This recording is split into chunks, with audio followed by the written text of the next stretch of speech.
Sebenarnya. Assalamualaikum warahmatullahi wabarakatuh. Selamat sore semuanya. Mas Riko bisa unmute untuk yang lain mohon maaf ya, kamera dan soundnya dimatikan sebentar ya, Kang Riko. Halo. Oke, cek. Jelas ya? Bisa ya? Oke, Ya, mantap. iya sebentar ya. Kita cek dulu semua udah oke. Baik. Ya, bismillahirrahmanirrahim. Assalamualaikum warahmatullahi wabarakatuh. Selamat sore semuanya. Alhamdulillahirrahmanirrahim. Eh, di sore hari ini kita lanjut diskusi digit ya, diskusi digit yang mana ini agendanya sih rutin ya. Jadi bisa sebulan sekali atau seminggu sekali. Kebetulan di bulan Ramadan ini spesial kita hadirkan panelis-panelis spesial seminggu sekali. Sebelumnya mungkin perkenalan dulu ya. Mungkin udah pada kenal. Saya sendiri Nugraha ya. Eh, di hari ini akan nemenin rekan-rekan semua sebagai host di sini. Biasanya sih ada rekan-rekan kita Mas Agus dan Mas Yayan. Namun kebetulan beliau berhalangan, jadi saya di sini sebagai pengganti mereka lah. Oke, mungkin saya perkenalkan dulu Digit ya. Digit ini Digital IT Sukabumi, di mana eh, kita di sini, komunitas ini baru dibentuk mungkin sekitar 2 bulan yang lalu. Ya. Kita di sini berkomitmen untuk menghidupkan kembali komunitas digital IT di Sukabumi, yang mana setelah pandemik, dihantam pandemik itu kita jarang banget ada kumpul-kumpul. Harapannya sekarang kita masih kumpul online, nanti kita bisa ada kumpul offline ya. Jadi Digit ini ingin menjembatani rekan-rekan yang bergelut di profesi IT ya. Kita saling terhubung, saling berkoneksi. Mudah-mudahan di situ nanti ada manfaatnya ya, ada manfaatnya. Bukber, bukber ya, mudah-mudahan nanti kita bisa bukber juga ya. Oke, terus ke sore hari ini kebetulan ada Kang Riko ya, Kang Riko. Sehat Kang Riko. Jadi gimana? Commute lagi ya, sudah ya. Tadi udah di unmute kan ya. Sebentar mungkin settingan ininya ya. Allow unmute. Oke. Kang Riko coba bisa di unmute. Oke, sip, aman. Alhamdulillah sehat. Gimana lancar? Halo. Puasanya lancar, Mas. Lancar, Alhamdulillah. Sejauh Ini ini. Hari ke-18. Kang Riko ini enaknya dipanggil Mas Riko apa Kang Riko? Bebas lah. Kang, Mas, A, atau D, terserah lah. Dek Riko. Ya kita Bebas, panggil bebas. Mas Riko itu orang Jawa ya. Kalau Kang Riko sendiri, Kang Riko ini orang Sunda asli kan ya? Atau Orang Sunda asli, tapi ayah orang Jawa. ya orang Jawa. Jadi Ya, Kang Mas. Oke.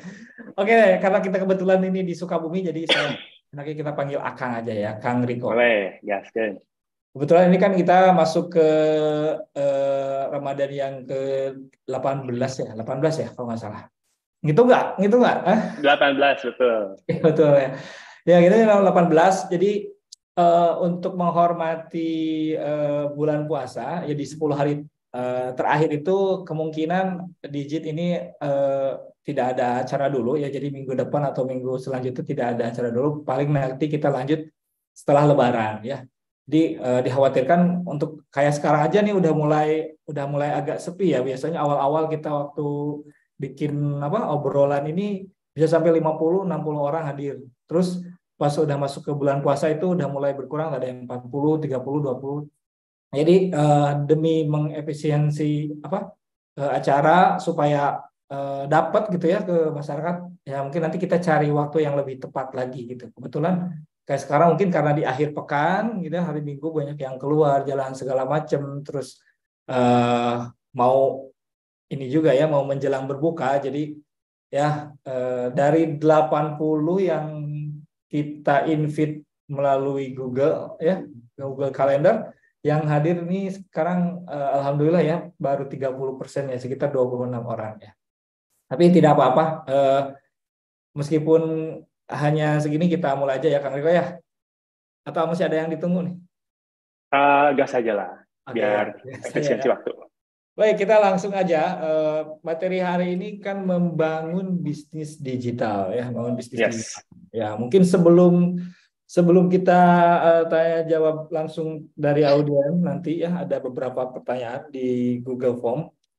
Mungkin Kang Riko bisa ceritain sendiri sih gimana memulai O'Reilly, kapan mulainya, terus ini udah tahun keberapa gitu, Mas? Coba mungkin atau kalau ada video apa ya kayak perkembangan O'Reilly dari tahun ke tahun gitu mungkin ya biar pada tahu gitu mungkin. Silakan Mas. Ya, oke. Sebenarnya aku udah siapin ini juga presentation, jadi aku share aja biar lebih detail juga lebih jelas ya buat perjalanan di O'Reilly sendiri, termasuk profil dan background aku sebelumnya. Jadi izin buat share screen. Silakan share screen. Paling saya make host aja kali ya. Boleh. Oke. Oke, mana ya itu? Minder. Google Chrome. Bentar ya, teman-teman. Ini kok menjadi tanda seru semua, gak ada previewnya nih, pusing. Di mana? Di ini pilihan. Oh ya, ada. Oke. Oke, sebentar. Biasanya kalau misalkan mau surfing ada previewnya. Desktop mana yang dipilih, tanda serunya jadi agak bingung. Oke, coba. Harus sih ada ya. Kita coba dulu. Oh, ini harus ada settingan dulu bentar ya. Udah lama nggak buka Zoom kayaknya Mas ya? Atau mungkin laptop? Ya, you can choose. Laptop baru kayaknya. Ya, laptop Oh baru. iya. Sebentar ya teman-teman, ini harus quit dulu, mungkin beberapa detik, jadi aku langsung join lagi sebentar. Oke, apa ya Mas Riko ya. Kebetulan biasanya kalau Mac OS itu ya, kalau belum Agak ribet sih, tapi ya itu buat bisa dia harus keluar dulu. keamanan. Aku coba itu hostnya dulu, kembalikan hostnya, dapatkan Riko ke yang lain. Oke, bentar ya. Baik ya, sambil menunggu Mas Riko, ini kalau open mic semua kan nanti lumayan ini ya lumayan banyak ya. Tapi kalau misalkan ada nanya boleh di chat ya. Kita juga tadinya mengantisipasi karena kemarin saya lihat ada yang daftar udah banyak nih 80 orang. Ya udah akhirnya kita juga ada stream ke YouTube ya, stream ke YouTube. Tapi yang hadir kurang dari 50, jadi ya ini masih ada slot ya. Jadi untuk teman-teman yang mungkin mau ngajak rekannya, siapapun itu, boleh di-share aja langsung Zoom link-nya ya, Zoom link invite-nya. Itu bisa langsung join ke sini. Gitu. Jadi kalau belum 100 orang, kita masih bisa tampung ya. Tuan kita yang join baru Cek. Oke, Mas Iko. Oke, aman. Oke, coba tolong itu dulu. Make host dulu. Aku coba share screen lagi. Sorry ya teman-teman, sorry ya agak ini ada problem dikit. Soalnya ini udah setahun lebih kalau nggak salah. Udah lama gak sharing gitu. Biasanya setiap bulan itu ada 2 atau 3 kali jadwal sharing 2019, 2020 itu.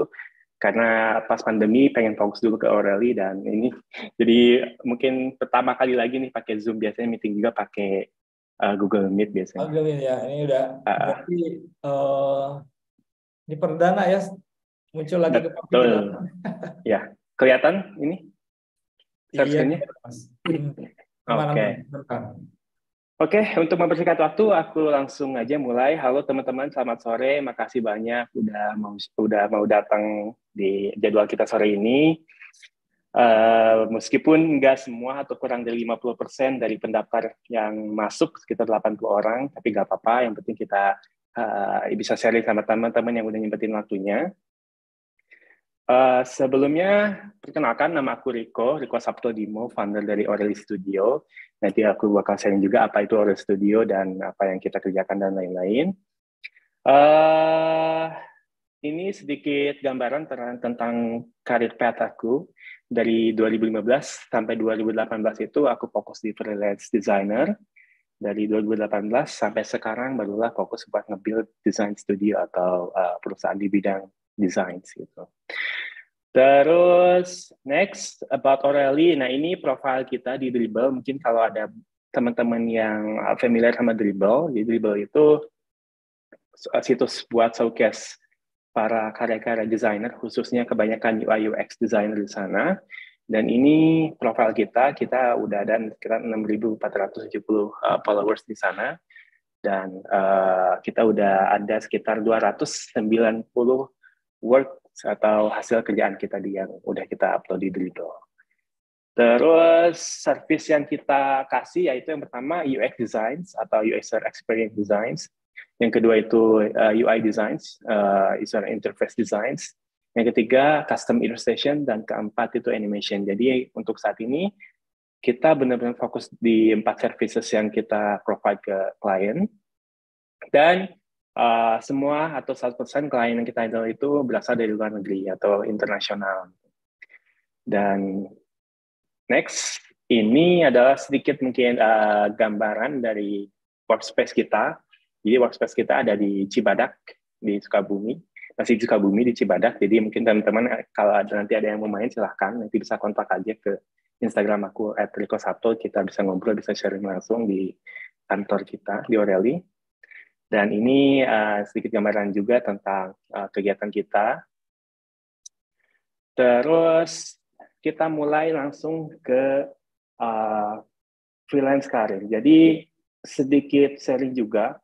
Aku yang kata sesuai yang udah aku mention di awal bahwa aku mulai karir itu sebagai freelance UI UX designer 2015 atau waktu itu aku masih di kelas 2 SMK. Dan ada fun fact juga di sini. Sebenarnya host kita, Pak Nunu ini, atau Kang Nunu ini, adalah guru aku di SMK dulunya. Guru aku di SMK, dia yang ngajar ngoding. Dan sebenarnya dia juga waktu itu yang punya andil besar di karir aku. Jadi di mana waktu itu dia yang ngarahin aku buat coba cari-cari pengalaman, cari-cari pemasukan di situs-situs freelance. Waktu itu freelancer.com sama 99 Design. Mungkin kalau teman-teman beberapa ada yang udah familiar juga. Jadi aku mau ngucapin sekalian thank you atau terima kasih untuk guidance-nya waktu itu atau untuk arahannya waktu itu, dan itu mungkin salah satu alasan aku bisa berkembang sampai sekarang.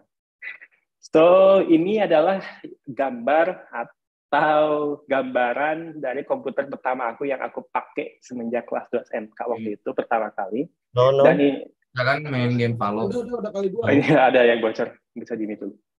Kasian ya kawan. Oke, lanjut. Jadi ini adalah komputer aku yang aku pakai kelas 2 SMK. Ini aku belinya second dengan spek seadanya, dan ini aku simpen di kamar aku waktu itu. Cuman ya bahkan si mousepad-nya pun pakai kertas waktu itu. Ya intinya aku cuma seadanya aja. Yang penting bisa belajar. Dan ini dibelikan oleh ibu aku waktu itu. Dan ya intinya waktu itu benar-benar ini komputer perjuangan banget deh waktu benar-benar menitis karir sebagai freelance. Jadi meskipun istilahnya 2015 aku udah mulai terjun ke freelance designer, aku nggak langsung gitu aja bisa dapat income atau pemasukan. Jadi aku mungkin mencoba itu, startnya itu dari logo design waktu itu. Mungkin aku udah submit sekitar lebih dari 50 karya, dan itu nggak pernah ada yang menang, bahkan banyaknya di reject, karena aku kayak penasaran gitu kan, gimana caranya bisa pecah telur waktu itu. Dan hampir setiap pulang sekolah, aku biasanya coba ngedesain di rumah atau ke warnet gitu, belajar. Bahkan aku belajar Photoshop pun waktu itu sama AA warnet atau sama admin warnet. Aku bisa istilahnya bisa sharing sama dia, dan aku coba terapin sepulang sekolah, bikin desain logo, coba aku upload ke freelancer.com beberapa kali, di reject, terus ada dicoba, dan waktu itu pertama kali menang itu sekitar $10, atau sekitar 130 ribuan lah waktu itu. Itu senengnya bukan main, karena itu pertama kali banget aku ngerasain uang pemasukan dalam bentuk dolar gitu kan. Waktu itu $10 itu otomatis belum bisa ditarik, jadi aku harus coba bikin karya lagi, desain lagi, untuk minimal, kalau nggak salah minimalnya itu amount-nya itu $50 baru bisa ditarik. Jadi aku terus coba lagi, dan yang kedua itu mulai meningkat $100, dan sampai akhirnya aku bisa beli laptop dari hasil kerja aku sendiri. Itu di sekitar 15 Desember 2015. Itu bertepatan juga sama hari ulang tahun aku. Jadi meskipun ini tetap laptop second, tapi kayak ada kepuasan tersendiri di mana aku bisa membeli sesuatu yang emang hasil dari apa yang aku kerjakan juga gitu. Nah, kalau teman-teman lihat di sini ada yang komen namanya Jenny Roxy. Jenny Roxy itu salah satu mentor aku juga. Kalau Jenny Roxy itu lebih ke mentor yang desainnya. Jadi selain aku otodidak di rumah, aku tuh sering juga datang ke rumahnya Kang Jenny Roxy ini, Kang Jenny. Datang ke rumahnya buat diajarin secara gratis, dan bahkan waktu itu dia itu bukan ngasih sih, nyiapin 3 laptop untuk belajar orang lain secara gratis, dan aku salah satunya. So istilahnya di dalam perjalanan karir aku pun aku banyak mentor-mentor yang aku banyak belajar dari mentor-mentor, bahkan guru dan juga teman sekalipun. Jadi 2015 Desember, alhamdulillah aku udah bisa beli laptop sendiri, jadi bisa lebih produktif, meskipun juga ke sekolah. Ketika ada pelajaran produktif, aku bisa pakai laptop sendiri. Biasanya aku minjem yang teman, aku pakai yang di lab sekolah. Oh ya, mungkin aku juga lupa nge-mention, aku lulusan SMK. Waktu itu aku sekolah di PN, Pertanian, atau SMKN 1 Cibadak, jurusan multimedia. Terus 2015 Desember, aku udah bisa beli laptop sendiri dari hasil freelance. Terus selanjutnya, setahun kemudian, 2016, aku udah bisa beli motor sendiri waktu itu. Dan yang dimana waktu itu aku nggak pernah kebayang aku bisa beli motor, bisa beli laptop sendiri. Dimana sebelumnya bahkan untuk masuk sekolah pun aku hampir nggak bisa lanjut sekolah ke SMA dari SMP karena keterbatasan biaya gitu. Bahkan dari SMP itu aku sempat juga setelah lulus SMP, waktu mau masuk ke SMK atau SMA, aku tuh sempat juga jadi kuli angkat batu bata waktu itu. Untuk jajan, juga untuk biaya masuk ke sekolah SMK, karena aku cuma tinggal sama orang tua ibu. Ayah sudah sakit berat, dan nggak lama kemudian aku jadi anak yatim atau ayah aku meninggal. Jadi aku dari dulu sudah mulai terbiasa untuk berjuang sendiri lah, kayak gitu.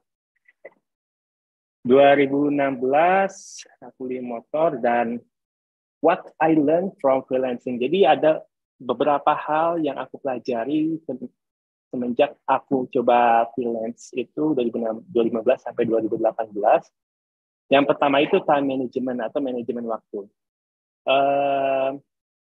Jadi waktu sekolah itu kan aku cuma ngerjain project itu ketika pulang sekolah. Otomatis gimana caranya aku harus bisa manage waktu aku.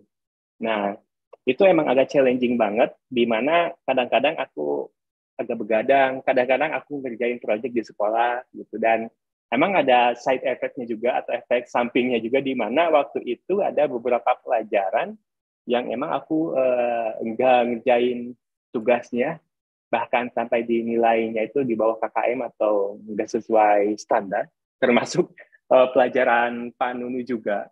Waktu itu pelajaran ngoding, disuruh bikin apa gitu apalagi, dan aku emang kurang minat waktu itu dan aku nggak ngerjain, ya ternyata nilai itu sampai minus.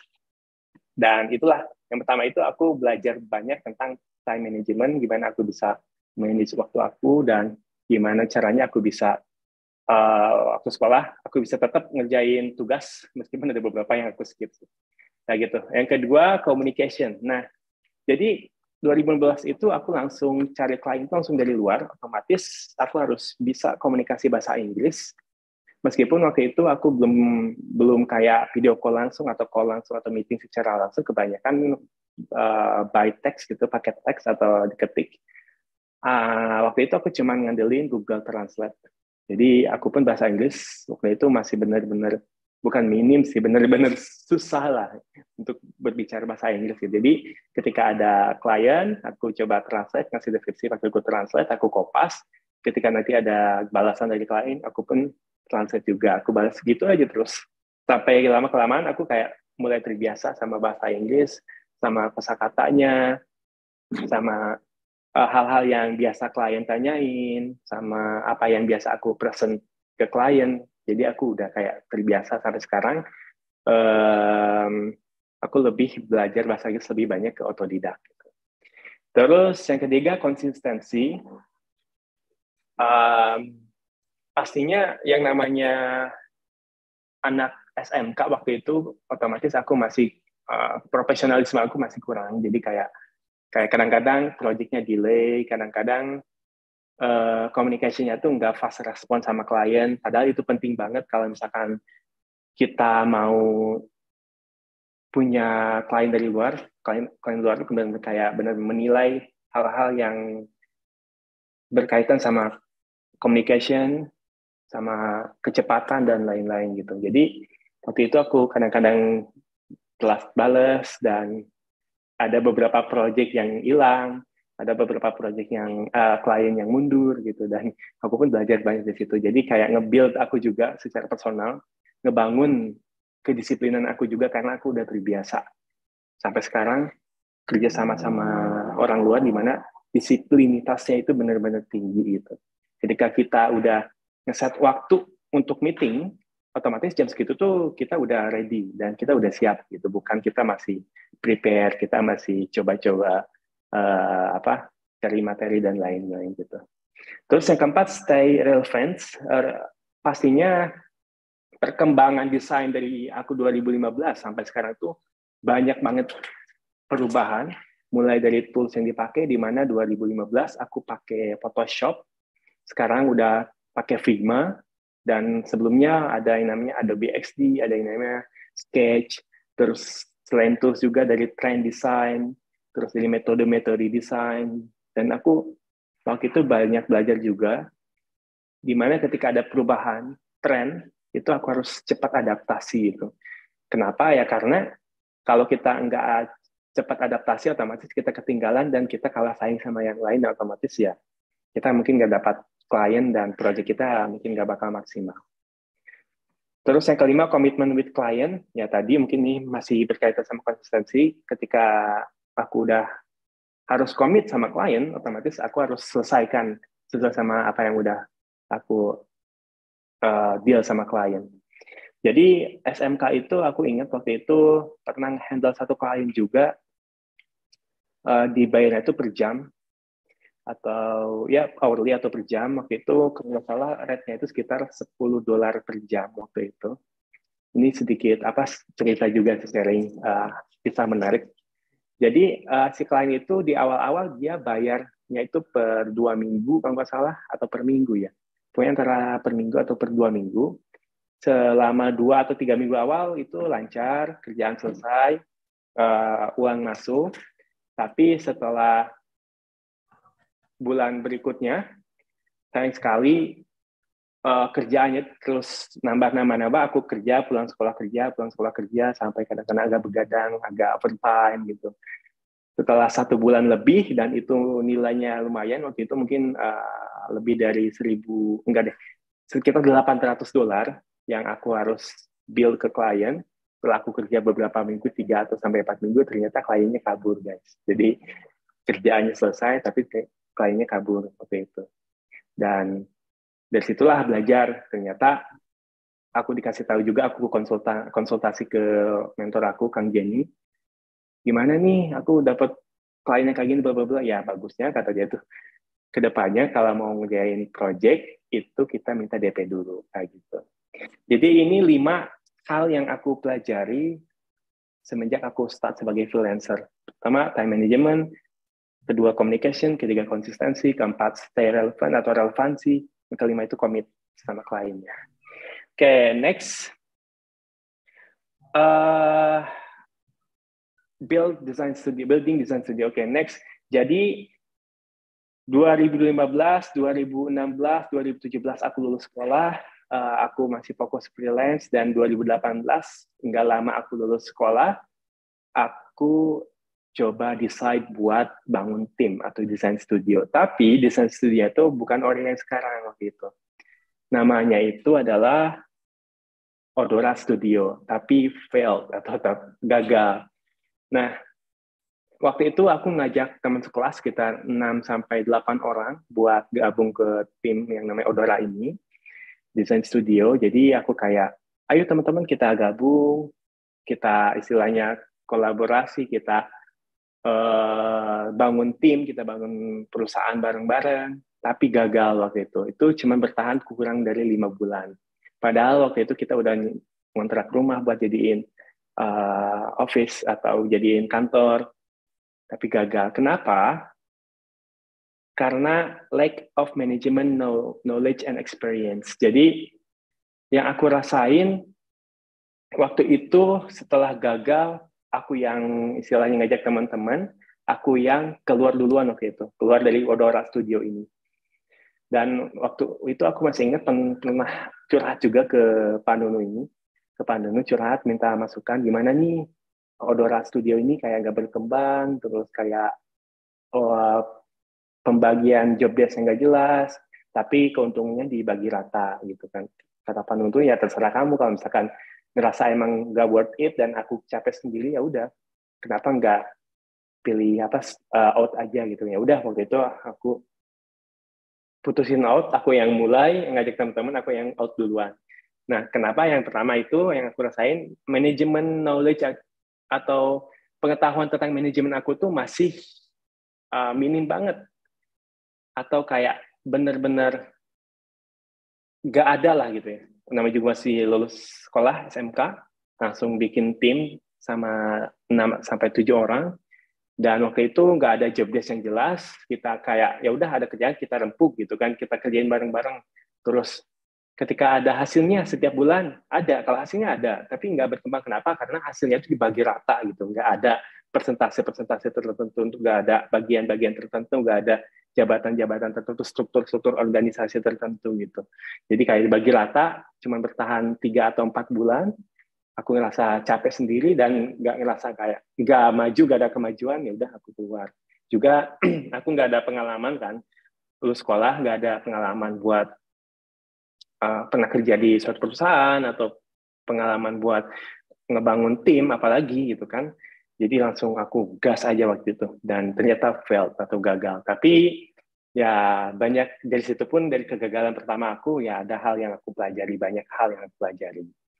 Nah, lanjut, setelah gagal, what next dari Odora itu, aku kayak ngerasa, oh aku butuh waktu sendiri dulu, aku coba me time dulu lah kalau istilah sekarang, me time dulu, cari waktu sendiri, aku menyendiri. Aku tipe orang kayak, kalau misalkan aku butuh fokus, aku menyendiri, benar-benar menyendiri gitu kan. Jadi kayak waktu itu aku datang ke gunung, aku suka alam-alam, aku datang ke gunung, coba kayak berpikir apa nih yang aku bisa lakuin lagi, apa nih yang aku bisa improve lagi. Jadi waktu itu ketika setelah gagal dan aku out, aku balik lagi sebagai freelancer. Nah, terus aku waktu itu lumayan banyak kenalan lah di lumayan banyak kenalan di Jogja waktu itu. Di sana kan kalau Jogja itu terkenal kayak pusatnya desain studio waktu itu. Kayak benar-benar desain studio itu banyak di sana. Terus kayak orang-orang yang udah pengalamannya itu udah banyak banget, orang-orang kebanyakan orang-orang Jogja di bidang desain, khususnya di UI UX design. Jadi waktu itu aku decide buat datang ke Jogja, terus aku kayak datengin beberapa mentor di sana, mungkin lebih dari 5 mentor. Ini kalau di foto ini cuma beberapa. Jadi aku datang ke Jogja, aku kontak mereka, aku coba datengin ke kantornya, minta saran, aku coba diskusi, aku coba minta arahan gitu kan, dan kayak apa sih yang bagus ketika kita mau coba bangun tim, apa sih tipsnya ketika kita ngajak orang baru untuk menjadi tim kita, terus banyak hal yang aku tanyakan dan aku pelajari, termasuk kayak manajemen dan finansialnya di finansial untuk manajemen dan sisi finansialnya kayak gitu. Dan di salah satu mentor ini ada yang benar-benar udah senior, dia mulai itu dari tahun sekitar 2001. 2001 itu waktu aku mungkin sekitar masih 3 tahun, tapi dia udah mulai di bidang desain. Nah, aku banyak banget belajar dari mereka, banyak banget aku nimba ilmu, dan mereka itu orangnya welcome banget, baik banget, dan so aku juga mau ngucapin thank you buat mentor-mentor aku di Jogja. Kalau misalkan ada temennya atau ada timnya atau ada yang kenal sama yang ada di foto ini, aku mau say thank you. Dan selain dari mentor juga, aku beli juga beberapa buku waktu itu, buku-buku yang berkaitan sama manajemen, leadership, finansial. Aku kayak benar-benar kayak pengen nge-push diri aku. Dari kemarin aku sempat gagal, aku pengen nge-push gimana caranya aku bisa kayak ngebangun tim itu kayak jangan sampai gagal lagi lah gitu.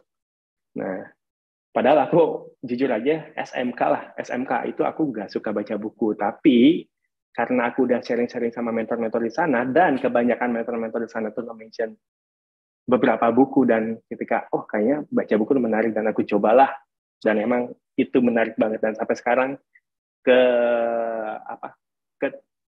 berlanjut lah kebiasaan aku baca-baca buku itu. Oke, jadi setelah aku keliling Jogja, aku baca-baca banyak buku, mulailah aku ngebangun yang namanya Aureli Studio ini. Nah, jadi di tahun 2018 akhir, sekitar Desember, di hari ulang tahun aku juga, aku kayak coba ngebangun Aureli ini, dan inilah gambaran workspace aku ketika aku membangun Aureli. Jadi ini tuh ruangan depan rumah aku waktu itu, dengan ruangan seadanya, dengan laptop seadanya. Ini masih pakai laptop yang semenjak SMK aku pakai gitu, yang aku beli waktu itu 2016 itu. Aku maksimalin, jangankan ada AC gitu kan, jangankan ada pendingin ruangan gitu kan, ruangannya pun kayak udah gak layak gitu. Lihat aja kalau misalkan teman-teman lihat di bagian atas itu kan apa sih bahasa Indonesianya, bilik gitu. Kalau bahasa Sundanya bilik lah, bilik tuh kayak ya yang kayak gini lah pokoknya. Gitu kayak udah keropos banget, dan ini pun di dindingnya itu pakai triplek, dan kalau sebelah kiri itu workspace-nya itu kayak belatak banget, berdebu, dan pokoknya aku maksimalin aja seadanya. Waktu itu aku ngajak adik kelas buat join aku, karena kan aku waktu itu masih fokus di desain, sedangkan aku nggak bisa ilustrasi. Karena di UI UX ini kadang-kadang ada kebutuhan buat ilustrasi. Ya udah, aku cari adik kelas, terus aku ajak buat kerja sama aku, dan jadiin dia sebagai ilustratornya. Padahal di awal itu dia sama sekali nggak ada basic illustration. Bahkan Adobe Illustrator pun dia belum bisa. Jadi aku kayak ngajarin, meskipun aku sendiri nggak bisa, tapi ngarahin gitu kan. Ini belajar di YouTube, coba bikin ilustrasi ini, dan 2018 nambah 1, terus nambah 2, 3, dan inilah Aureli sekarang. Kita ada sekitar lebih dari 20 orang yang kolaborasi langsung di kantor kita di Cibadak, dengan posisi yang beda-beda. Ada desainer, ada UI designer, UX designer, ada project manager, ada HR, ada finance, ada animator, dan posisi-posisi lain yang emang kita kolaborasi bareng buat nge-handle klien-klien yang lumayan besar dari berbagai negara. Dan mostly kita ini timnya itu masih muda-muda, bahkan banyak juga di sini adik-adik kelas aku dari SMK, aku tarik-tarik Karena waktu SMK aku sempat juga ngajar namanya IT Club. Kita ngebangun IT Club sama Pak Nunu juga, ngajarin adik-adik kelas mungkin lebih dari 3 tahun. Dan ketika lulus aku kan tahu nih mana orang yang potensial, meskipun di awal itu mereka nggak punya basic UI UX, tapi aku ajak. Jadi mereka aku ajarin atau aku arahin ketika masuk ke O'Reilly itu. Dan kalau sekarang ada beberapa juga anggota tim yang dari luar, maksudnya dari luar daerah, ada dari Solo, ada dari Jakarta, ada juga dari Depok, yang kolaborasi bareng di sini. Dan sekarang kita lagi fase scale up, jadi kita terus ngembangin tim kita, service kita, dan terutama di sisi marketingnya, kita lagi fokus juga kita ngebenahin marketingnya, dan harapannya O'Reilly bisa terus berkembang maju dan bisa jadi salah satu desain studio atau desain tim yang emang besar dan emang punya kapabilitas yang maksimal buat handle klien internasional gitu. Terus next ini salah satu ini juga salah satu sudut dari kantor O'Reilly. Terus ini juga sama. Dan next-nya, nah, what I learned when building O'Reilly. Jadi apa yang aku pelajari sejauh ini ketika aku merintis dan ngebangun O'Reilly ini. Yang pertama itu leadership. Jadi aku benar-benar banyak belajar gimana caranya aku bisa nge-lead orang, bisa manage banyak orang, bisa ngarahin mereka, bisa mengapresiasi mereka, bisa ngebangun skill set mereka. Itu aku banyak belajar tentang leadership. Selain dari praktik langsung setiap hari aku manage orang, aku juga belajar dari kursus, aku juga belajar dari buku-buku, dan kayak misalkan gimana caranya kita sebagai leader bisa nge-delegate atau ngedelegasiin tugas kita, gimana caranya kita berkomunikasi sama anggota tim kita, gimana caranya kita bisa mengapresiasi mereka, bisa membangun culture atau budaya tim, gimana caranya kita bisa istilahnya enggak menjadi leader yang kaku, tapi juga enggak menjadi leader yang kayak enggak, intinya di tengah-tengah lah gitu. Itu aku banyak belajar banget. Sampai sekarang aku masih banyak belajar juga tentang leadership, dan aku bener passionate di leadership ini. Aku suka banget manage orang, aku suka banget bisa kayak tahu gitu kan kelebihan orang ini apa, kekurangan orang ini apa, dan kadang-kadang aku juga bisa belajar cara pendekatan dengan orang, tipe orang kayak gini kayak gimana gitu, berdasarkan dari pengalaman menjak aku mulai bangun O'Reilly 2018 sampai sekarang. Itu yang pertama, aku belajar banyak tentang leadership. Yang selanjutnya aku belajar banyak juga tentang financial mindset. Ini penting banget guys, ini penting banget. Apalagi kalau misalkan kalian, jangankanlah kalian nanti pengen punya usaha atau pengen punya desain studio, untuk personal life atau kehidupan personal kalian tuh ini penting banget kalian punya pengetahuan tentang finansial. Jadi di awal aku freelance, aku kayak namanya kaget gitu kan, yang sebelumnya aku nggak pernah megang uang besar. Dan ketika aku coba freelance, aku dapat jutaan waktu sekolah, bahkan di atas 10 juta waktu masih sekolah gitu kan. Aku kaget, kayak aku gampang banget beli sesuatu, kayak beli ini, beli itu. Padahal waktu itu aku kayak merasa ya bodo amat lah, bulan depan kayak gimana, bodo amat nanti ke depan kayak gimana, yang penting aku bisa beli ini beli itu dan aku bisa seneng gitu kan. Nah, tapi kalau teman-teman udah nanti mau coba ngebangun tim atau usaha, mindset kayak gitu itu udah benar-benar harus dihapus. Jadi kita harus punya mindset jangka panjang gitu, mindset investasi, kayak ketika kita punya uang sekian, gimana caranya kita bisa put atau kita alokasiin ke usaha kita secara jangka panjang, hopefully si uang itu bisa berlipat ganda dengan usaha kita dan menunda kesenangan yang emang masih kita bisa tunda. Jadi kayak bener-bener kalau sekarang aku kayak misalkan bener-bener manage uang itu kayak harus ada bener pos-posnya, misalkan sekian persen untuk tim, sekian persen untuk coba investasi, sekian persen untuk kayak untuk hobi. Kayak aku kan hobinya motoran tuh, untuk hobi, untuk riding atau untuk staycation sendiri dan lain-lain gitu. Sekian persen untuk belajar hal baru atau beli-beli kursus, beli buku dan lain-lain. Itu penting banget teman-teman. Apalagi kalau namanya freelancer kan kadang-kadang kita cuman mentingin diri sendiri gitu kan.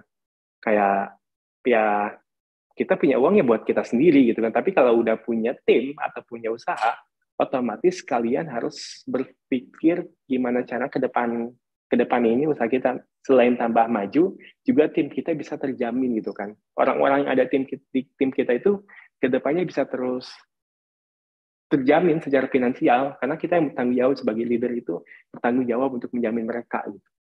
Dan salah satunya ada cerita menarik juga di anggota tim O'Reilly. Jadi ada anggota tim O'Reilly ini yang pernah ngomong ke saya kayak gini.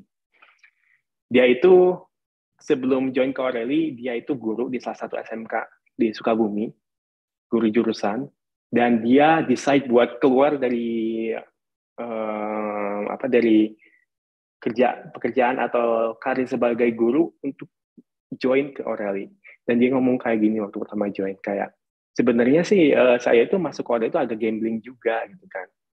Dimana saya meninggalkan pekerjaan yang udah pasti sebagai guru demi masuk ke O'Reilly, dan itu dia ngomong ke saya kayak gitu. Aku sebagai leader kayak berpikir, iya juga ya, jadi nggak bisa sembarangan juga nih, kayak ketika dapat uang nggak bisa sembarangan aku pakai sendiri, nggak tanpa berpikir ke depannya tim aku kayak gimana, orang ini kayak gimana, dan itulah mindsetnya udah beda banget teman-teman. Antara nanti teman-teman misalkan udah sekarang start sebagai freelancer, nanti start kalau misalkan mau ngebangun tim atau usaha itu mindsetnya harus beda banget tentang pengelolaan keuangan ini. Kita harus punya mindset jangka panjang, even mungkin nanti kalau misalkan 1 tahun ke depan tim kita tuh pengen kayak gimana, kira-kira secara finansial berapa yang harus kita siapin gitu untuk cover kebutuhan tim dan lain-lain. Itu benar-benar tidak sesimpel aku dulu sebagai freelancer. Banyak banget tanggungan secara finansial selain menjamin finansial tim, juga ada biaya operasional kayak listrik, air, terus catering, karena di O'Reilly ini setiap siang itu kita sediain catering gratis buat semua orang yang di sini. Jadi teman-teman di sini nggak usah cari makan keluar, tinggal makan, udah siapin dan menunya enak-enak. Jadi kayak kadang-kadang sama udang, sama sate, dan kita pengen kayak provide seenak mungkin buat anggota tim kita.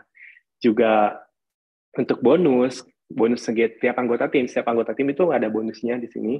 Juga untuk skill development, untuk mendevelop skill mereka, karena kan aku pengen ketika ada anggota tim yang masuk O'Reilly itu jangan sampai mereka tuh stuck gitu, stagnan si skillnya tuh. Aku tuh pengen nge-build skill mereka, selain untuk tim juga untuk mereka sendiri. Jadi kita kadang-kadang beliin kursus online, beliin kadang-kadang ada yang minjem buku dan lain-lain. Kita provide itu untuk perkembangan tim. Nah itulah kenapa finansial itu kita harus benar-benar hati-hati, nggak bisa sembarangan. Kayak dulu aku waktu sebagai seorang freelancer. Oke, next apalagi yang aku pelajari? Yang ketiga itu innovation. Ya yang namanya usaha, pasti kita banyak banget pesaing. Pasti kita banyak banget challenge ke depannya. Jadi gimana caranya kita selain stay relevan, kita lebih bagus juga kita punya differentiation atau pembeda dari desain studio yang lain. Contohnya kalau O'Reilly. Contohnya kalau misalkan di Dribbble, O'Reilly itu terkenal sama custom illustration-nya sebagai ciri khas O'Reilly. Selain itu juga, kita di Dribbble itu, member kita di O'Reilly, creative director kita itu masuk 10 besar. 10 besar di Dribbble high release dunia gitu. Dan itu kayak menunjukkan bahwa quality O'Reilly itu tidak istilahnya tidak sestandar yang lain gitu. Tidak kayak seperti desain-desain studio yang lain. Itulah yang aku coba push juga untuk O'Reilly, gimana caranya aku bisa membuat orang ini punya pembeda dan kita bisa stay relevan even kita punya differentiation atau punya pembeda dari yang lain. Itu innovation itu penting banget. Terus yang keempat, agility and so much more. Agility itu kayak ya tadi, gampang atau mudah untuk beradaptasi dengan perkembangan yang ada. Jadi kayak ada tools baru kita pelajari, ada klien baru butuh service ini, dan emang itu masih ada berkaitan sama service kita pelajari. Ada metode baru untuk desain, kita pelajari. Ada kebutuhan baru, standar baru secara desain atau secara istilahnya secara industrinya gitu, ya kita pelajari juga. Kita benar-benar harus agile gitu. Kita harus benar-benar gak bisa bebal. Kita gak bisa kayak, aku kan udah master, udah 5 tahun gitu. Ya udah santai aja kali, gak bisa kayak gitu. Kalau kita tetap stuck dan kayak gitu, otomatis kita tertinggal sama orang lain dan kita nggak punya daya saing. Jadi agility itu kayak benar-benar penting banget. Kita bisa stay relevan, kita bisa fleksibel, dan kita bisa memberikan sesuatu yang even beyond atau lebih dari yang kalian expect gitu. Dan selain itu juga banyak banget hal yang aku pelajari ketika membangun O'Reilly. Jadi kayak aku kadang-kadang bersyukur juga di awal aku bisa fail, aku bisa gagal ketika ngebangun Odora, jadi aku bisa belajar banyak. Aku juga bersyukur bisa dapetin mentor-mentor, guru-guru yang emang supportive banget waktu itu. Dan juga bersyukur kayak aku selalu bisa memotivasi diri sendiri untuk selalu grow, untuk bisa maju, untuk berkembang. Bisa berdampak juga ke teman-teman sekitar, ke lingkungan sekitar, dan aku suka banget semua itu. Dan aku itu pelajari banyak ketika aku bangun O'Reilly. Ya, seperti itu teman-teman, nggak kerasa udah mungkin hampir 1 jam aku presentasi, aku sharing tentang background aku, mulai dari freelance, terus membangun tim, kegagalan, terus cerita dan tips atau pelajaran yang aku dapat ketika freelance juga bangun tim. Dan mungkin kita langsung masuk ke sesi Q&A. Jadi bagi teman-teman yang tanya, mungkin nanti secara teknis kayak gimana, aku kembalikan aja ke moderatornya. Silahkan, aku stop share screen sekarang. Terima kasih. Masya Allah, luar biasa.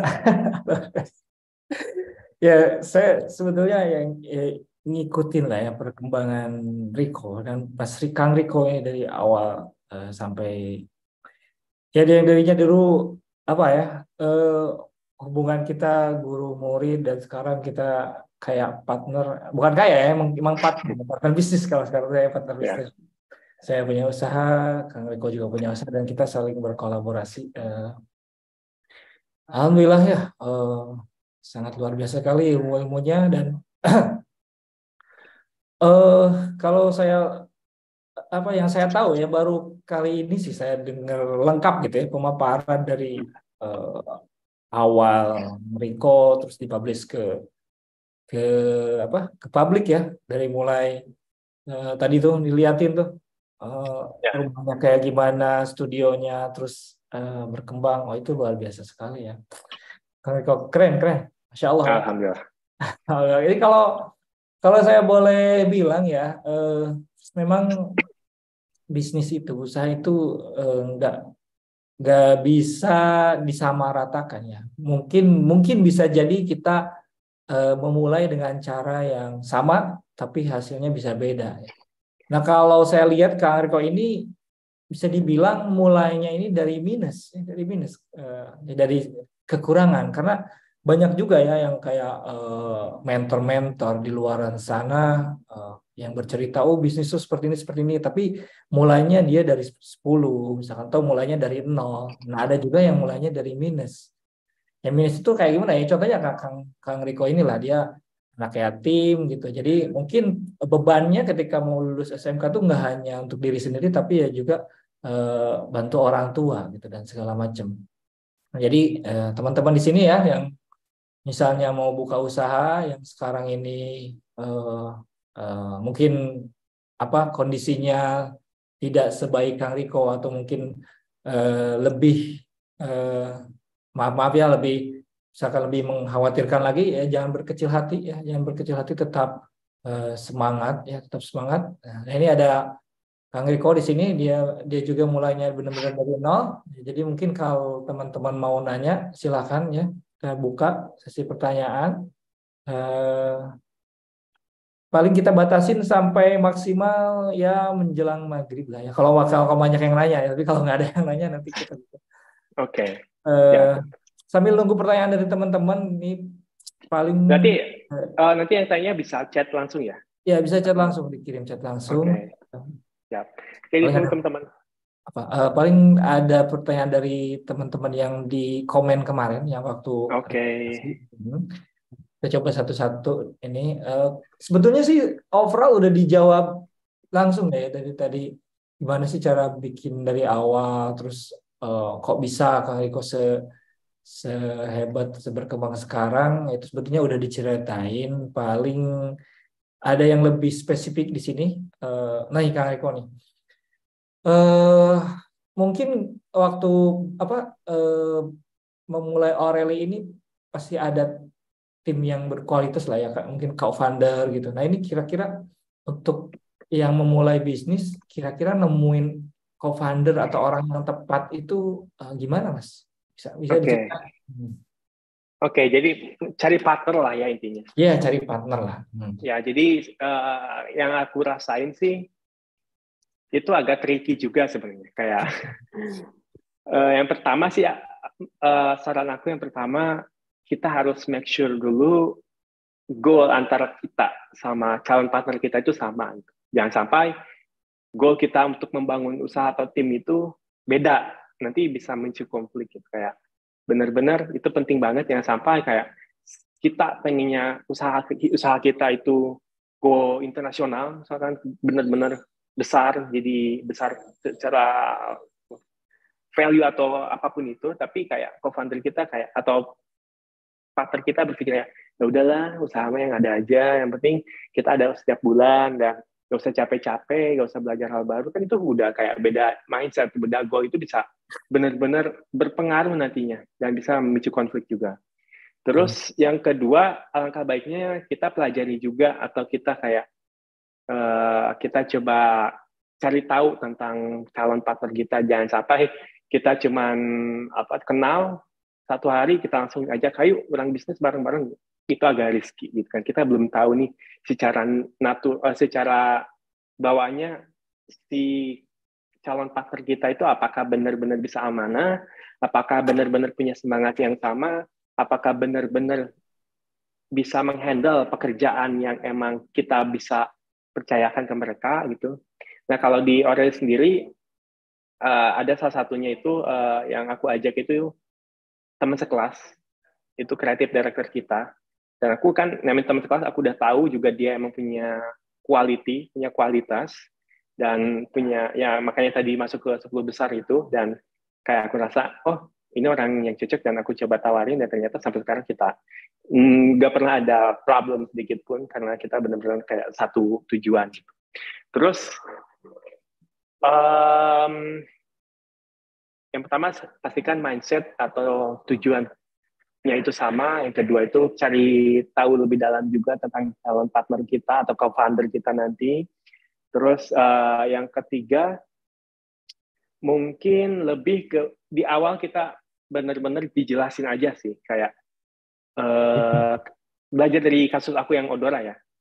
Di awal kan aku kayak ngajak teman sekelas, ya udah kita kerja aja, kita nggak usah mikirin uang dulu, kita fokus kerja, kita fokus kayak saling membantu, dan nggak ada job desk, nggak ada struktur dan lain-lain, kita langsung execute aja dan hasilnya apa? Hasilnya berantakan. Gitu. Jadi di awal aku saranin make sure juga calon partner kita kita jelasin nih, kita itu pengen dia tuh ngebantu kita dalam hal apa, terus kita itu secara pembagiannya pun harus jelas di awal, kayak pembagiannya itu apakah dia punya pembagian sekian persen nantinya atau kayak gimana itu harus jelas juga.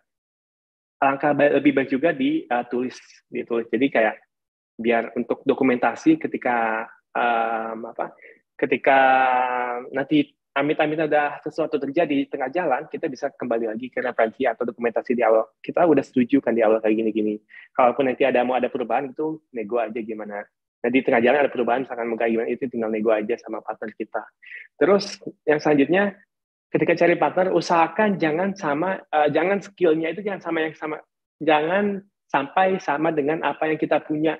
Ya, kalau skillnya sama ya ngapain cari partner gitu kan. Nah, cari partner itu yang bisa melengkapi kita. Mungkin mirip-mirip kayak cari pacar kali ya. Teman hidup gimana? Ya, teman hidup.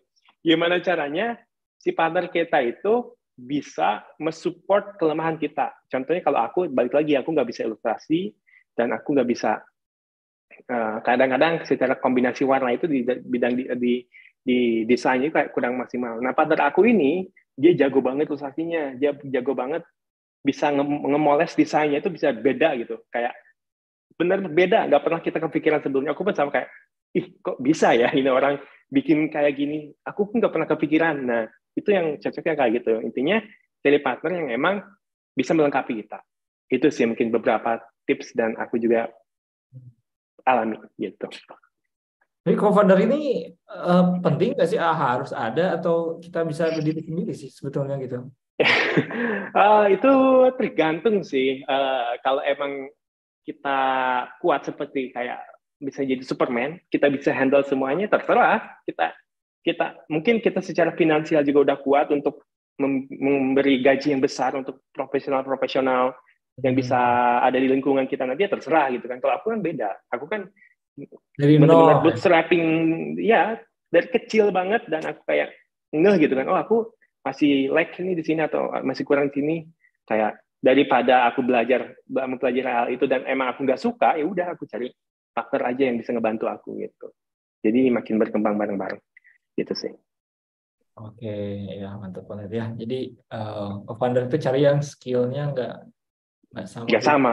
Ya biar lengkap ya, saling lengkap. Iya, gitu. Harus paham karakter dan jelas pembagiannya lah. Iya, itu penting, itu jangan disepelekan, jangan sampai kayak ayolah ya, enak mah kalau udah lihat duit misalnya. beda lagi kalau masalah duit itu saya keras ya. Jadi jangan sama partner ya, sama saudara atau bahkan ngeri ya sama ibu sendiri aja atau orang tua. Bisa jadi ada kasus sekali itu. Gitu. Oke, mantap ya itu Kang Riko. Ini ada pertanyaan nih.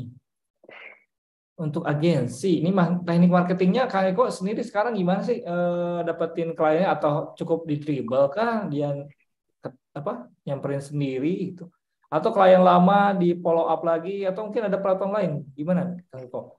Oke, jadi kalau di awal aku cuma ngandelin dribble, kayak benar-benar jadi star di sana, jadi bintang di sana. Dan kayak gimana caranya, aku tuh kayak sedikit perfeksionis. Gimana caranya aku punya pembeda di sana? Gimana caranya aku bisa orang tahu ketika lihat desain, oh ini desainnya O'Reilly loh, gitu. Oh ini ilustrasinya O'Reilly loh. Nah, waktu mungkin 2018 sampai 2021 aku benar fokus di dribble.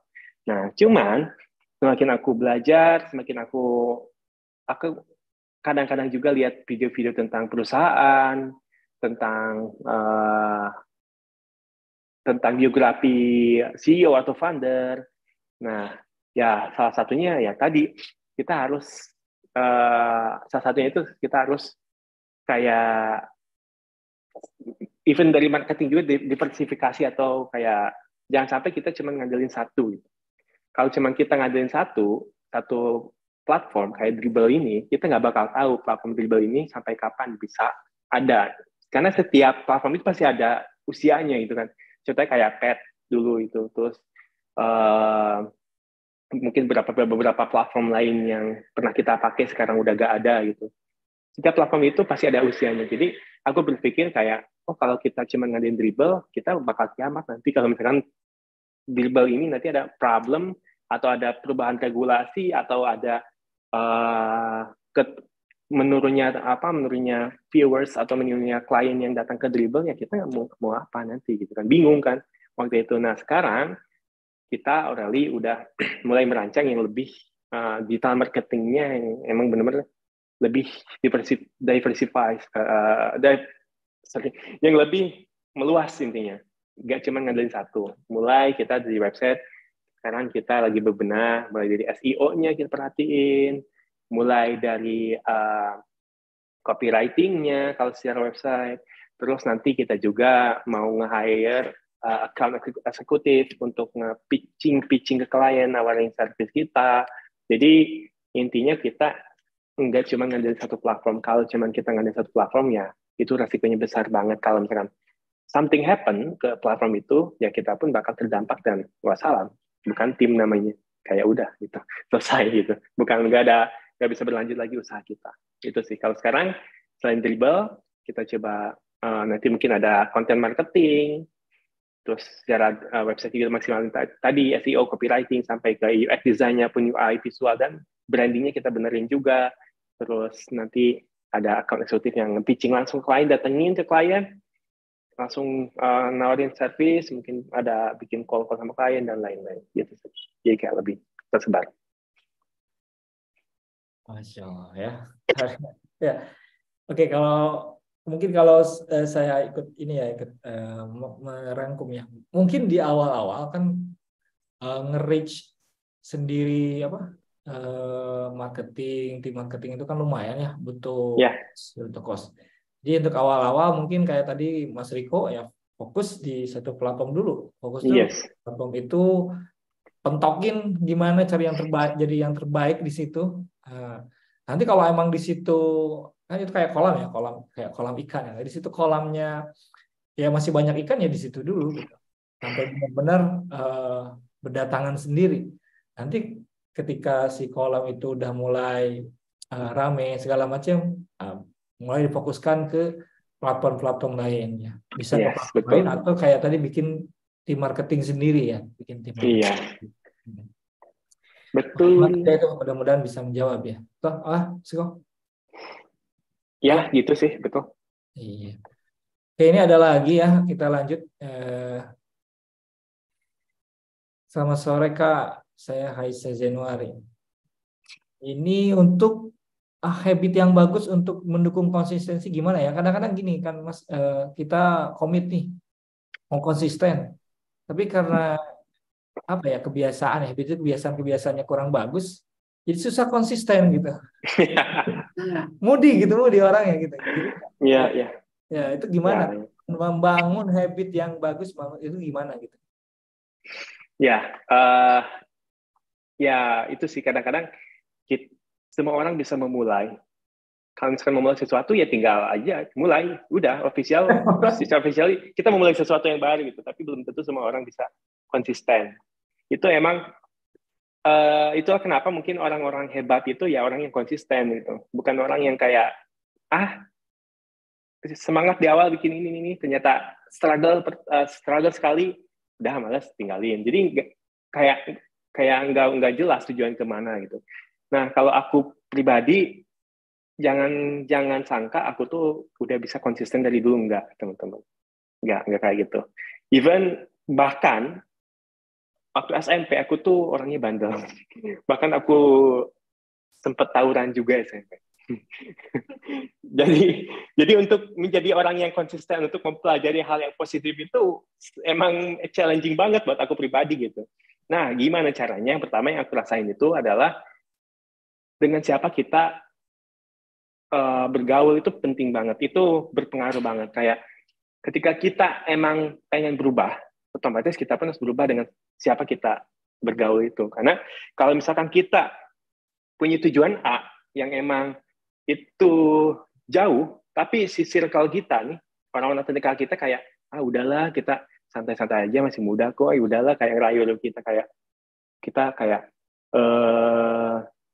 masih ada orang tua kok, duit masih sama orang tua kok, gampang minta aja gitu kan, buat party, buat nongkrong gitu, buat ini itu yang emang nggak positif atau nggak ada dampaknya buat kita di masa depan, ya susah gitu. Nah, jadi semenjak SMK, aku sama teman-teman sekampung aku itu udah jauh. Jadi kayak saya pulang sekolah ya itu, aku pulang sekolah paksain buat ngerjain project ya. Aku secara mood ya naik turun itu normal, itu manusiawi. Tapi untuk kayak gimana caranya ketika emang moodnya turun itu jangan sampai kita benar-benar lepas gitu. Jangan sampai kita benar-benar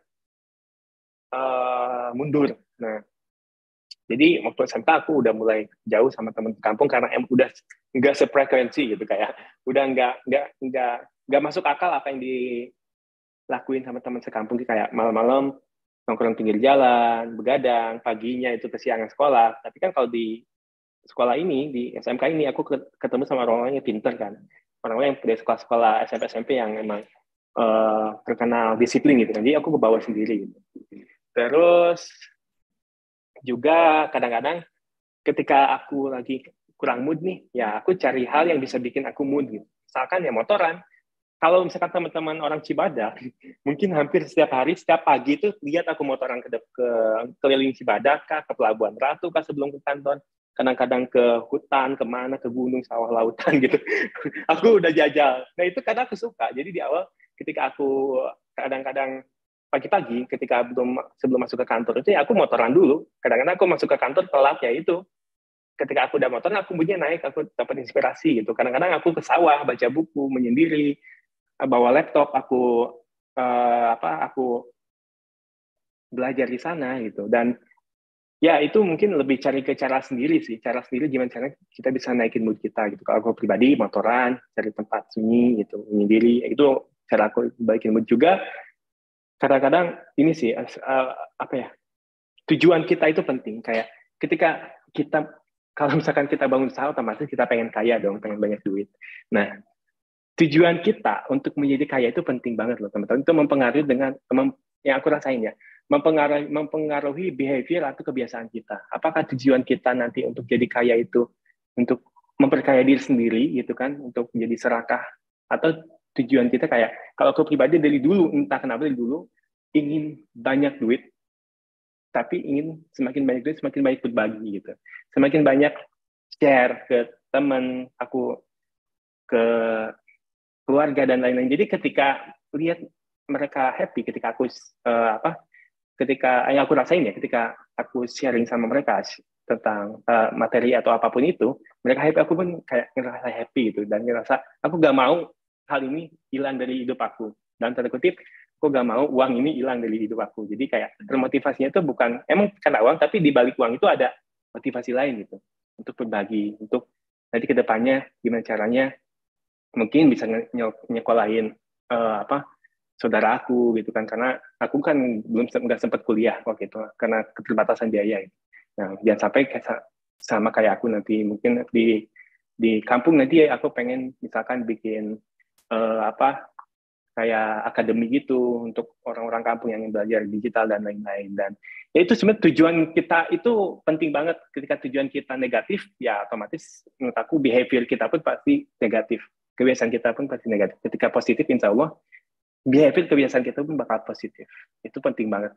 Kalian untuk berusaha, wirausaha atau untuk berbisnis untuk apa? Apakah untuk mencari uang dan kita cuman foya-foya, atau kita juga bisa berbagi dengan sesama dan bisa ngebangun orang-orang di sekitar kita. Itu sih yang aku rasain. Itu. Oh, keren. Jadi keinginan kuat ya, keinginan kuat. Ya, tekad itu. Tekadnya harus kuat. Jadi kalau misalkan kita udah bertekad, kuat nih, mau mencela kayak gimana pun, ya yang namanya putus, burnout itu ada aja ya. Iya, normal lah. Normal ya. Jadi ketika ketemu hal itu ya sebisa mungkin kita memang harus punya hobi. Harus punya hobi menyalurkan menyalurkan energi negatif. Ya, jadi membuang energi negatif itu sehingga kita energi kembali lagi positif, itu penting, hobi. Jadi kita kuat hobi itu penting. Terus tadi juga disinggung ya bangun kultur lingkungan juga. Itu penting banget. Tuh, sama siapa kita nongkrongnya kayak gini nih, kita bikin komunitas nih seperti ini. Ya pengennya ya orang-orang IT di kita ya di Sukabumi itu berkembang, melek gitu. Di targetnya yang tadinya skillnya skill lokal ya naik skill internasional. Yang tadinya hanya misalkan targetnya jadi karyawan ya kita pengennya menciptakan entrepreneur seperti kayak Mas Riko ini gitu. Mudah-mudahan di sini ada teman-teman yang cita-citanya ya, oh saya nggak mau kerja sama orang, jadi entrepreneur gak usah kerja jauh-jauh ke Jakarta, tapi bikin usaha di Sukabumi. Nah itu sih harapan kita kenapa digital IT ini kita bentuk dan mudah-mudahan kita solid ya. Nah, untuk sekarang mungkin kita diskusinya masih 1-2 arah gitu antara narasumber, moderator. Tapi harapannya nanti kita ada forum ya, forum diskusi yang lebih hidup lagi, ada meet up lokal yang kita ketemu gitu. Karena beda ya, meet up online sama meet up online itu beda. Betul. Betul. Mungkin nanti kantornya Kang Riko mau jadi guest apa? Nanti ya. Gasken. Ya, di info-info aja ya. Langsung kita buka kita apa untuk ya digital IT ini nanti bisa ke tempatnya di Kang Riko. Ya mudah-mudahan terinspirasi karena waktu saya kemarin kan saya dari awalnya berdiri itu baru 2 kali ke kantornya Riko. Pertama waktu kantornya masih di rumahnya gitu dan kemarin terakhir itu juga bukan dipaksa ya, itu kan di kantor gitu. Di sana kita meetingnya katanya ketemu timnya, oke lah saya ke sana, wah masya Allah ya.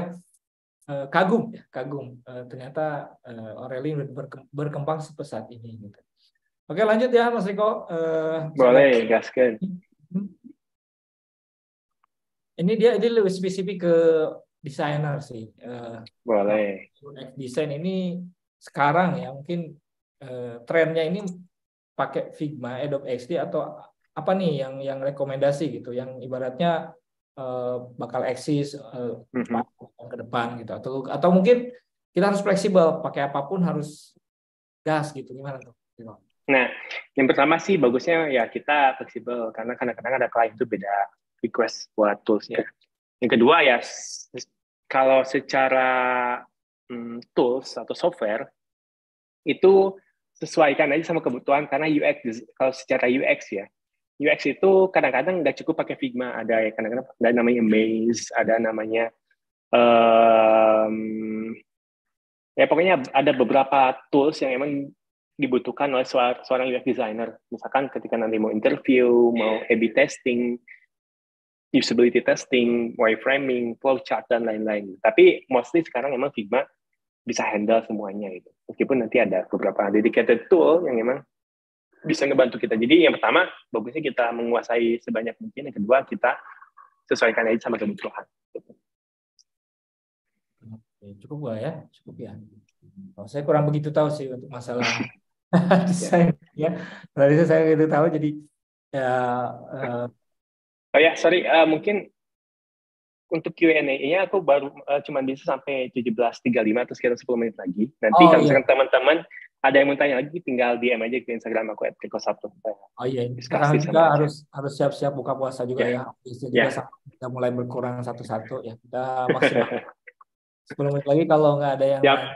Paling dari saya, dari saya Kang Riko nih. Ini apa ya? Karena di tengah-tengah gempuran startup yang ibaratnya modal besar-besaran dan segala macam. Nah kita ini yang benar-benar bootstrap ini masih dilema nih. Yang diduluin marketingnya dulu atau timnya dulu nih. Jadi gini Mas, kayak saya nih sekarang nih punya tim ya 6 orang gitu. Untuk sekarang kebutuhan tim ya masih pas lah, dibilang apa ya income besar belum gitu, tapi ada lah untuk perputaran tiap bulannya. Kita baru berjalan 1 tahun lebih. Ini saya masih dilema nih, mau nambah ibaratnya mau ngemodal untuk nge-push market atau nunggu dengan resource yang ada gitu, dengan resource yang ada kita maksimalin, dapetin marketnya dulu baru nambah tim gitu. Itu gimana ya? Kalau aku kemarin sih benar-benar kayak ngesolidin dulu fondasinya gitu, kayak secara finansial aku nggak, bahkan si marketing ini kan baru-baru nih, si digital marketing kita hire itu karena emang tadi emang pricey, emang mahal gitu. Di dalam marketing itu loh tidak semudah. Iya. Ya, jadi di awal itu aku kayak ya udah maksimalnya yang ada dulu. Bahkan satu orang tuh bisa 3 job desk gitu. Dua, tiga job desk. Iya, maksimalin resource yang ada. Emang lihat juga capability mereka dan lihat juga interest mereka di mana. Kita coba build mereka dan nanti ketika emang secara financial condition-nya udah kayak kita oke nih per bulan udah ke cover dan even lebih dan ada budget buat buat hire barulah. Nah, bahkan bagusnya sih sekarang kalau di Oracle kan udah ada orang finance-nya nih. Itu kan ada kalkulasinya ketika apakah kita dengan income sekian, apakah kita sudah cocok atau udah bisa lagi buat nge-hire orang baru, apakah kita udah bisa lagi tambah aset baru, apakah itu masih sehat buat income kita atau finansial perusahaan, itu ada perhitungannya. Nanti kalau misalkan syukur-syukur misalkan ada orang yang emang punya background di finance gitu. Itu sih. Jadi bagusnya sih diskusi juga ya sama orang finance. Kadang-kadang gini kan ada hutang produktif gitu ya. Maksudnya masih wajar nggak nih hutang gitu ya. Nah, terus terang saya sendiri sama ya kayak gitu modal sendiri dari nol bikin usaha dan itu ya lumayan berat ya lumayan berat untuk ngebutuhin mencukupi kebutuhan tim gitu. Jadi mungkin ternyata dia diusahain dengan yang ada dimaksimalin supaya capai ya marketnya kecapai gitu. Iya. Oke. Ini kan ada yang mau nanya lagi nggak nih? Kita masih ada sekitar berapa ya? 7 menit lah. 7 menit. Dari Google Form masih ada nggak? Itu ya pertanyaannya. Oh, coba ya kita lihat ya. Sebenarnya sih udah sama apa ya? So far itu udah ke cover dari perjalanan Kang Riko sampai akhir itu udah ke cover tip dan nya. Terus tadi di dribble paling ini deh. Ini nih khusus spesifik di dribble, ini cara mancing klien di dribble supaya bisa masuk top 10 atau masuk populer itu gimana ya? Ada strategi khusus nggak sih, Mas?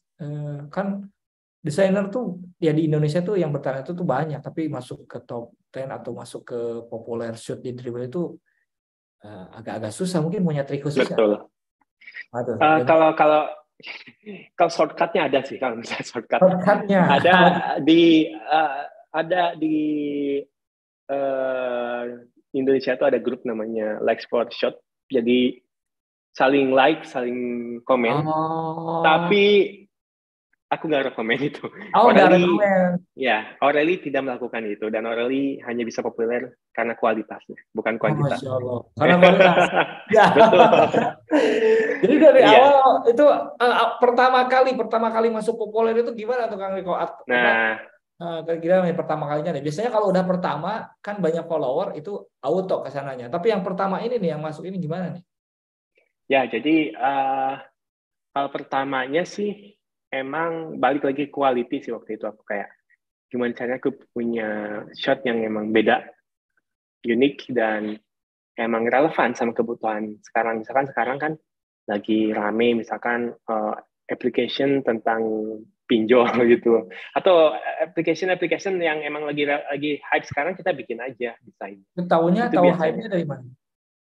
Ya lihat aja kayak ada Google Keywords mungkin atau lihat aja di sosial media apa yang lagi rame atau misalkan kalau kita targetnya orang Indo ya lagi rame apa di Indonesia misalkan tentang korupsi bikin aplikasi tentang korupsi bisa aja kan itu nge-push kita tapi lebih bagusnya kalau emang itu masih stay relevan sama kebutuhan bisnis. Kemarin di dunia tuh Bitcoin gitu ya Bitcoin ya itu kan lagi hype tuh sekarang. Apa? Masih nggak itu koin? Masih hype nggak desain tentang masih kalau di dribble masih banyak sih sebenarnya masih banyak. Dan kalau orang sendiri ya shotnya itu kita sekarang banyak itu yang pakai animasi. Jadi bukan shot yang statik yang biasa aja tapi kita udah tambahin animation. Jadi selain illustration yang edan yang maksimal, visualnya edan, animation juga edan. Kita kayak nge-push gimana dia paling edan gitu. Itu animation edannya itu pakai format apa tuh di dribble? Kita bikin animation pakai After Effects, ada pakai animatornya. Yang kalau permanya pakai GIF. Oh, jadi di render ke GIF, diupload ke Dribble gitu. Jadi bukan video ya, karena nggak bisa kan. Kalau video nanti nggak nge-looping. Oh iya. Jadi bisa nge-post video bisa ya, cuma lebih gede ya videonya. Bisa, lebih gede. Tapi aku saranin pakai GIF aja, lebih simple, lebih nge-looping juga, dan mungkin kelemahannya kadang-kadang ada beberapa yang nggak bisa maksimal dibanding video. Oke. Itu sih. Tapi sejauh ini works kok buat Corelli. Oke. Dan mungkin salah satu saran yang penting buat teman-teman ya, kalau misalkan untuk memotivasi diri sendiri yang aku lakuin ya.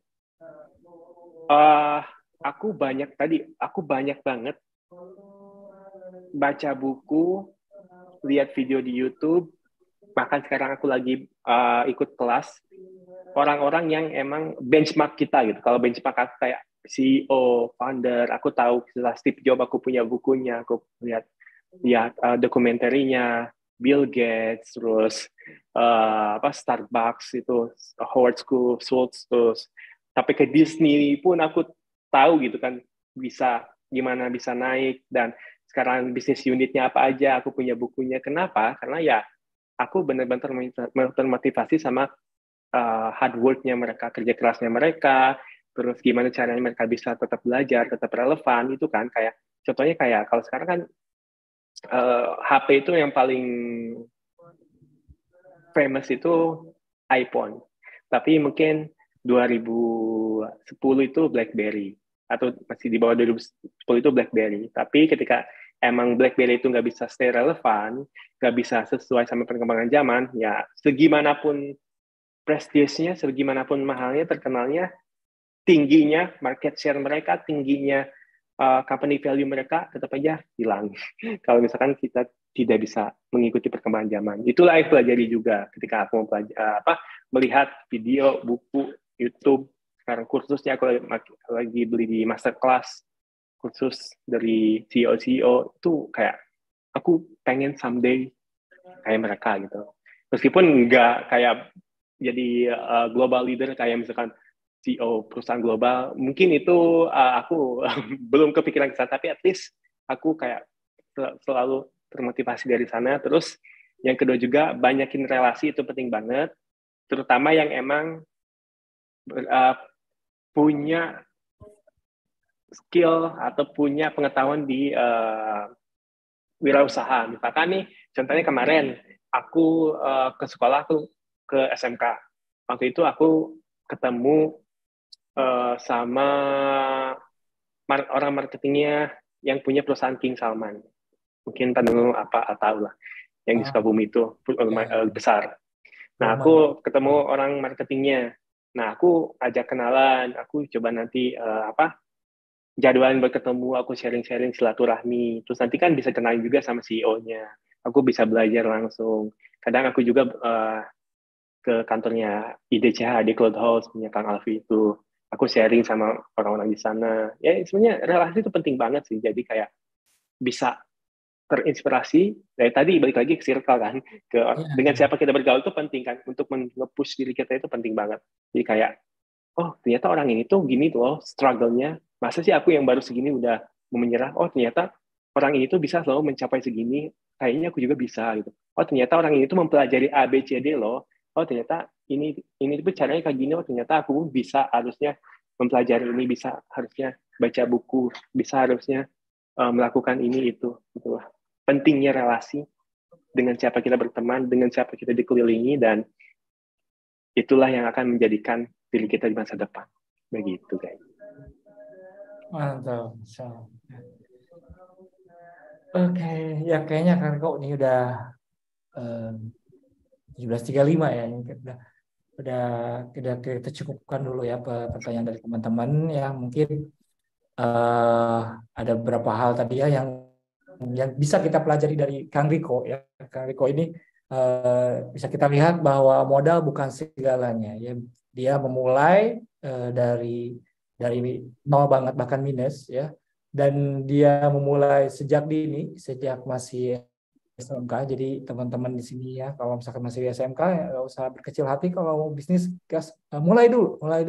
Dan kalaupun udah ngerasa terlambat gitu, wah ya udah tua nih dan segala macam, jangan khawatir juga. Kita juga kalau lihat biografi, kalau nggak salah kalau nggak McD atau KFC ya, KFC gitu ya, dia mulai setelah pensiun, kita 60 tahun baru mulai, ya dia akhirnya dia bisa sukses sekarang ya, KFC-nya dikenal di seluruh dunia. Jadi semua punya timeline masing-masing, jadi nggak usah lihat dia lebih cepat nih, nggak usah. Oh iya, satu lagi, sorry aku lupa. Menyangkut tadi nih, kayak, dia kok baru usaha sekali atau setahun kok udah segila ini ya. Gitu. Jadi kayak bikin kita ngedown. Aku pribadi lebih fokus ke apa yang kita bisa lakukan, apa yang kita bisa kontrol, ketimbang apa yang kita tidak bisa kontrol. Nah, jadi kayak usaha kita itu kan kita bisa kontrol apa yang kita pelajari, apa yang kita usahakan, apa yang kita lakukan setiap hari, kita yang lakukan, kita yang bisa kontrol. Tapi untuk hasil itu bukan urusan kita. Jadi hasil itu nggak usah lah kita kayak membandingkan, aku kok capek-capek gini, tapi dia kayak lebih gampangnya. Kita itu hidup untuk diri kita, gitu. Kita itu hidup untuk, kita punya tujuan yang berbeda, kita tujuan masing-masing, ya udah, kita fokus aja ke diri kita dan kita enjoy aja buat diri kita. Seperti itu. Pokoknya hari ini harus lebih baik dari hari kemarin, besok harus lebih baik dari hari ini. Oke. Betul. Oke, mungkin ada satu pesan lagi ya, ini dari komunitas. Kita di sini, dari Digit ini, kita berharap diskusi itu aktif ya. Kalau saya lihat di grup ini sepi gitu ya, nggak ada yang nanya, nggak ada yang share, nggak ada yang ngobrol. Kali sesekali sharing loker dan segala macam. Jadi coba kita harapkan lebih hidup lagi. Ya. Hidup lagi, entah itu sharing, tanya dan segala macam. Kenapa? Mohon maaf itu Pak Gali. Bisa di-mute dulu nggak Mas Riko? Bentar. Gali sama Kang Ihya. Atau saya klaim host lagi. Ya. Ya itu ya. Jadi kita berharap Digit ini lebih hidup lagi. Jadi jangan cuma nunggu dari kita. Kita ini kebetulan ya, meskipun wajah saya masih terlihat muda ya. Saya ini masih muda kok. Kalau lihat sekilas kayak sama Kang Riko ini ya nggak jauh gitu ya, nggak jauh. Tapi sebetulnya saya tuh udah lumayan lama ya, udah 30 ke atas lah. Saya pengennya sih ada wajah-wajah baru yang menghidupkan komunitas Sukabumi ya. Ya misalkan Kang Riko, tapi Kang Riko kan udah punya usaha ya, mungkin mahasiswa atau yang lain ini ya, berkontribusi ya. Kenapa? Karena di komunitas itu nggak selalu kita tuh hanya give gitu. Kita ya take and give sama ya, saling gitu, saling. Jadi jangan rugi ketika kita aktif di komunitas. Nah, biasanya nanti ada banyak peluang yang bisa kita dapat di sana gitu ya. Nah, jadi saya berharap teman-teman di sini bisa aktif ya, bisa aktif, tanya jawab dan segala macam. Oke, mungkin itu dari kita. Terima kasih atas kehadirannya semua.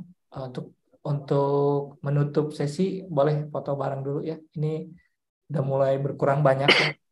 Dari tadi 30 lebih dikit. Yuk guys, kita foto bareng dulu. Bisa di on kameranya. Di on kan dulu kameranya ya. Ini ritual wajib ya.